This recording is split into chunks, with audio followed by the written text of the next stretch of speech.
Hello everyone. आज हम economics of environment and social sector second May 2023 के question paper को डिस्कस करने वाले हैं। ये कंपलसरी क्वेश्चन से स्टार्ट करते हैं। तो फर्स्ट क्वेश्चन है आपका बायोडाइवर्सिटी एंड रिसाइलेंस की दोनों की डेफिनेशन देनी है। नेक्स्ट है आपका सेफ मिनिमम स्टैंडर्ड रूल क्या होता है, इसकी डेफिनेशन देनी है। पॉवर्टी गैप क्या है, ये डेफिनेशन बताइए। सीपीआर क्या, कॉमन प्रॉपर्टी रिसोर्स सिस्टम का स्ट्रक्चर क्या होता है, स्ट्रक्चर के बारे में बताना है। नेक्स्ट है आपका जल शक्ति मिशन। ये 2020 में सरकार की ये बजट से लिया गया है। जल शक्ति मिशन सरकार ने ये योजना लॉन्च की थी। इसमें कुछ टारगेट रखा गया है कि इतने करोड़ लोगों तक हमें पीने का पानी पहुंचाना है थ्रू द नल के थ्रू, इसलिए इसको जल शक्ति मिशन कहा गया है। नेक्स्ट है इम्पोर्टेंस क्या है वेटलैंड की। नेक्स्ट है पॉजिटिव एक्सटर्नलिटीज़ ऑफ एजुकेशन को आप किस तरह से एक्सप्लेन कर सकते हैं। नेक्स्ट है कि हेल्थ इंश्योरेंस से आप क्या समझते हो। फिर आते हैं यूनिट फर्स्ट पे। यूनिट फर्स्ट का फर्स्ट क्वेश्चन आपका सस्टेनेबिलिटी के ऊपर कि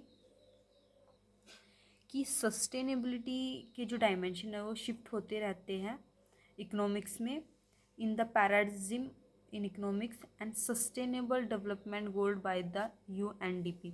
मतलब आपको बताना है कि इकोनॉमिक्स में और सस्टेनेबल डेवलपमेंट में सस्टेनेबिलिटी के जो डायमेंशंस क्या है, किस तरह से चेंज होते रह रहे हैं, इसके बारे में बताना है। नेक्स्ट क्वेश्चन आपका लिया गया है, आपसे थ्योरी पूछी गई है। पहले तो आपको बताना बैकग्राउंड क्या था SEE का और किस तरह से ये कंपैटिबिलिटी है इसके अंदर विद SNA। आपको SEE और SNA को एक्सप्लेन करना है, इसका बैकग्राउंड प्रॉपर, वो जो इसके इक्विपमेंट आते हैं सारे वो लिखने होते हैं। नेक्स्ट क्वेश्चन है आपका कॉमन प्रॉपर्टी की principle of managing common property resources क्या, how this principle can be use to make benefit from your hubs as the common property resource hill areas. मतलब यहाँ पर कॉमन प्रॉपर्टी रिसोर्स कौन सा है, हब्स, जो हमारी जड़ी बूटियाँ होती है हब्स, वो आपकी कॉमन प्रॉपर्टी रिसोर्सेज है। तो उसके लिए आपको बताना है कि हिली एरियाज़ में किस तरह से आप उसको मैनेज कर सकते हो, उसके प्रिंसिपल्स क्या, उसके बेनिफिट्स क्या। देखो बेनिफिट्स तो लिख सकते हो। हब्स के बेनिफिट क्या होते हैं, हमारी हेल्थ अच्छी हो जाती है, उसके साइड इफ़ेक्ट नहीं होते हब्स के। और हिली एरिया के प्रिंसिपल क्या है और उसकी मैनेजमेंट कैसे करोगे। आप इस तरह से ना कीजिए कि आप एक ही दिन में सारी हब्स को कलेक्ट कर ले, नहीं, आप इस तरह से हब्स को कलेक्ट कीजिए ताकि वो लंबे टाइम तक फ्यूचर वाली जनरेशन को भी मिल सके। ये कॉमन प्रॉपर्टी रिसोर्स है।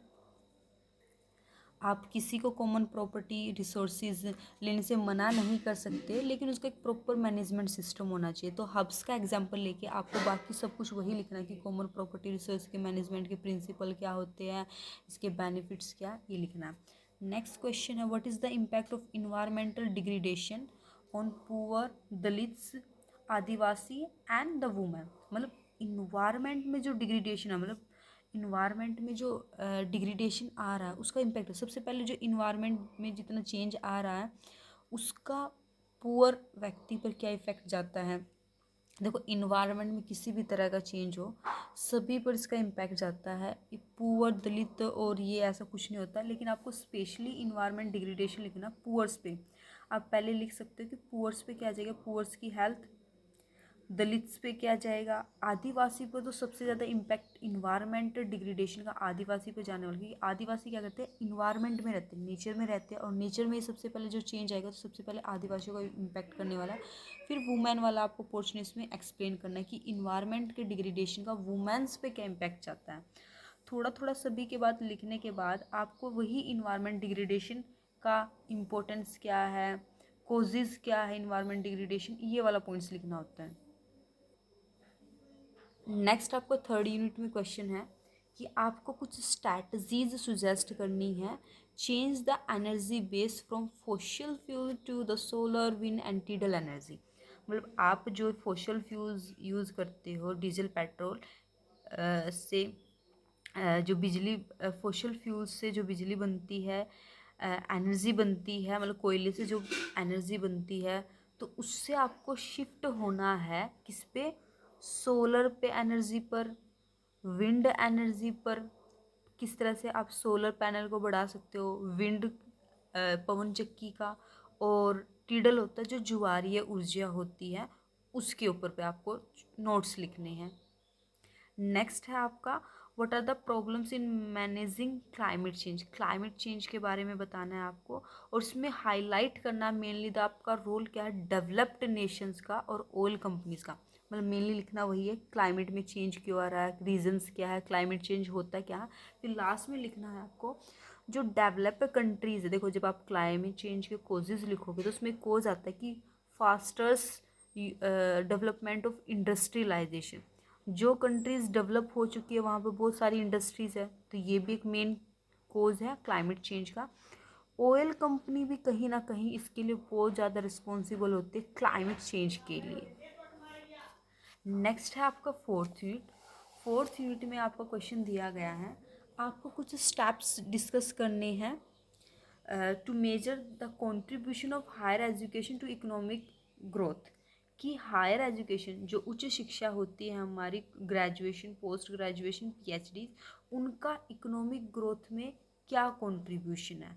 स्टेप्स क्या है, मतलब कौन से आप मेथड्स यूज़ कर सकते हो ये मेज़र करने के लिए कि एजुकेशन का इकोनॉमिक ग्रोथ में इम्पैक्ट जाता है, कि अगर ज़्यादा हायर एजुकेशन होगी, ज़्यादा लोग पढ़े लिखे होंगे तो इकोनॉमिक ग्रोथ बढ़ने वाली है। नेक्स्ट है आपका कि रोल क्या है स्टेट का एंड मार्केट का इन कोपिंग विद द पेंडेमिक कोविड-19। मतलब आपको बताना है कि सरकार का और जो मार्केट है, जो प्राइवेट सेक्टर का रोल क्या रहा है जो पैंडमिक आई थी हमारी कोविड-19 में, उसको ओवरकम करने के लिए। इसमें मेनली ये बताना है आपको। पहले आप रोल ऑफ स्टेट बताओगे, फिर रोल ऑफ मार्केट बताओगे, फिर फेलियर बताओगे, और उसके बाद आप इम्पैक्ट बताने वाले हो गवर्नमेंट का। पेंडेमिक के टाइम गवर्नमेंट का क्या रिएक्शन था, और फिर मार्केट का क्या रिएक्शन था, प्राइवेट सेक्टर क्या रिएक्शन था। ये आपका जून 2023 में मई 2023 में आपका एक क्वेश्चन पेपर है। इस बार देखते किस तरह का क्वेश्चन आएगा। उस टाइम ये क्वेश्चन पूछे, देखो क्वेश्चन वही है, आप जो ये क्वेश्चन करते हैं role of state and market वाला, ये वही है, बस थोड़ा सा क्या किया उसमें पेंडेमिक को ऐड कर दिया गया। तो आप थोड़ा पेंडेमिक का करंट का पढ़ लीजिए, आपका क्वेश्चन अटेम्प्ट हो जाएगा अच्छी तरह से। आज के लिए इतना ही, थैंक यू।